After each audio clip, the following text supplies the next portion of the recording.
اندر چھانٹا جائے، اس میں بھیڑ چمار کتنے ہیں، کافر کتنے ہیں، کھڑمت کتنے ہیں، بتوں کے پجاری کتنے ہیں، اللہ کو ماننے والے کتنے ہیں، عذاب قبر کو ماننے والے کتنے ہیں، جنت کو ماننے والے کتنے ہیں، دوزخ کو ماننے والے کتنے ہیں، خدا کی طاقت کو ماننے والے کتنے ہیں، خدا کی قوت کو ماننے والے کتنے ہیں، شان جباریت کو ماننے والے کتنے ہیں، شان قہاریت کو ماننے والے کتنے ہیں، شیطان کے پجاری کتنے ہیں، دولت کے پجاری کتنے ہیں، مال کے پجاری کتنے ہیں، اولاد کے پجاری کتنے ہیں، جوڑوں کے غلام کتنے ہیں، زمین و آسمان کے خزانوں کے پجاری کتنے ہیں۔ قوم سمود کا واقعہ ہزاروں سال پہلے کا واقعہ، قوم عاد کا واقعہ ہزاروں سال پہلے کا واقعہ، قوم نوح کے عذاب کا واقعہ، قوم لوط کے عذاب کا واقعہ، بستیوں کے پلٹنے کا واقعہ، ریح اور آندھی چلنے کا واقعہ، زلزلے کا واقعہ، پتھر برسنے کا واقعہ۔ ہم نے سنا ہے، کرونا کو دیکھا ہے، لاشوں کو جاتے ہوئے دیکھا ہے، عورتوں کا سہاگ اجڑتے ہوئے دیکھا ہے، امیر کو فقیر بنتے ہوئے دیکھا ہے، قبرستان کو برستے ہوئے آباد ہوتے ہوئے دیکھا ہے۔ کیا تبدیلی آئی ہے؟ اللہ ہے نہیں ہے؟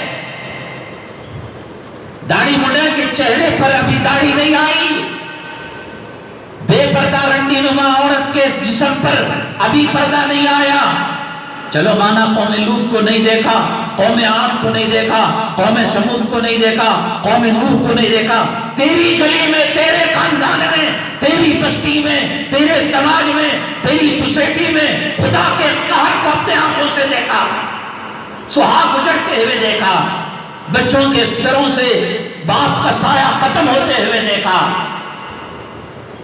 مسجدوں کے صفوں میں کوئی زیادتی ہوئی، کسی کے چہرے پر کوئی سنت آئی؟ اللہ ہے یا نہیں ہے؟ یہ جنازے جھوٹے ہیں، یہ قبر کے اندر پسلیوں کا بلنا جھوٹا ہے، یہ من ربک کا سوال جو کیا جاتا ہے وہ جھوٹا ہے، قبر کے اندر جو جہنم کی کھڑکی کو کھولا جاتا ہے وہ جھوٹا ہے۔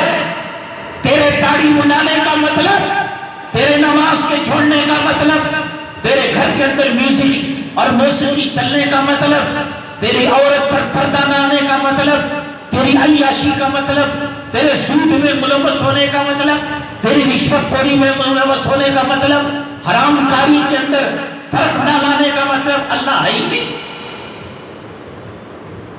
ارے راستے میں جاتے ہوئے ٹریفک کانسٹیبل ہو، ٹریفک پولیس والا ہو، آدمی سمجھ جاتا ہے اوہو میں ونوے میں جا رہا ہوں، خامخواہ پنالٹی دینا پڑے گا، خامخواہ جرمانہ دینا پڑے گا۔ ایک کھڑے ہو کر پیشاب کرنے والے کافر کانسٹیبل، خاکی وردی اور سفید وردی کا قوم، قوم عاد کی بستی کو تباہ کرنے والے اللہ کا ڈر نہیں، قوم سمود کی بستی کو تباہ کرنے والے اللہ سے ڈر نہیں۔ وہ کون سی حدیث کی کتاب ہے جس حدیث کی کتاب کے اندر باب اثبات عذاب القبر نہیں آیا ہے؟ جھوٹ ہے۔ قبر کو کھودنے کے بجائے بلڈوزر سے لاشوں کو ڈالتا ہوا تو نے دیکھا۔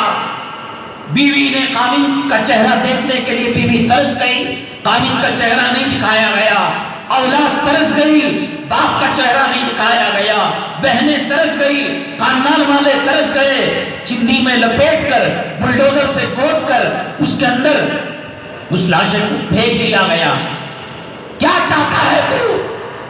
کیا تو دل سے کہہ رہا ہے اللہ کوئی چیز نہیں، اللہ کی طاقت کوئی چیز نہیں، اللہ کی قوت کوئی چیز نہیں، قرآن کوئی چیز نہیں، جنت کوئی چیز نہیں، جہنم کوئی چیز نہیں، ختنہ کرا لیا اور مسلمان ہو گیا، ذبیحہ کھا لیا اور مسلمان ہو گیا، جمعہ میں آخر وقت کے اندر آ کر سر کو پٹک لیا اور مسلمان ہو گیا۔ اسلام اسی کا نام ہے، مسلمانیت اسی کا نام ہے۔ اللہ کے عذاب کو آنکھوں سے دیکھا، حالانکہ ایمان تو ایمان بالغیب ہے۔ اللہ نے عذاب دکھایا، کرونا عذاب نہیں۔ امریکہ بے بس ہو گیا، برطانیہ بے بس ہو گیا، فرانس بے بس ہو گیا، سائنٹسٹ بے بس ہو گئے، ڈاکٹر نے سر تسلیم کم کر لیا، ہم نہیں اس کو قابو میں کر سکتے، اللہ کا عذاب ہے نہ دکھنے والے کیڑے کی شکل میں، وما یعلم جنود ربک الا ہو۔ اللہ تعالیٰ فرماتے ہیں ہمارے کچھ لشکر ایسے ہیں کہ ان کو تم جانتے بھی نہیں، پہچانتے بھی نہیں۔ کیا باقی ہے؟ قرآن اموات کے سامنے، مردوں کے سامنے پڑھنے کے لیے اسی قرآن کے اندر قوم لوط کے بستی پلٹنے کا واقعہ، قوم سمود کا واقعہ، قوم عاد کا واقعہ، قوم نوح کا واقعہ، 1.25 لاکھ پیغمبروں کے واقعات، ان کی آبادیاں کیسے عروج میں آئیں، کیسے تباہ ہوئی، کیسے برباد ہوئی، کیا حاصل کیا ہم نے؟ اللہ نام کی کوئی چیز ہے ہی نہیں۔ رونا تو اس بات کا ہے کاروبار کیوں نہیں چل رہا ہے، رونا اس بات کا ہے بزنس کیوں نہیں چل رہا ہے، رونا اس بات کا ہے امیر غریب کیوں ہو گیا، پیسہ کیوں کم ہو گیا۔ بتائیے صحیح، فجر میں کیا تعداد ہوتی ہے آپ کی مسجد میں؟ جمعہ میں لوگ کب آتے ہیں، کب جاتے ہیں؟ اب اس سے نہیں سدھرو گے، لاشوں کو دیکھ کر، کرونا کے قبرستان کو دیکھ کر پیچھے پیچھے مردے گئے نہیں گئے؟ آپ کے خاندان میں بھی کوئی مرا ہوگا، آپ کے اعزاء میں، آپ کے اقربا میں، آپ کے رشتہ داروں میں۔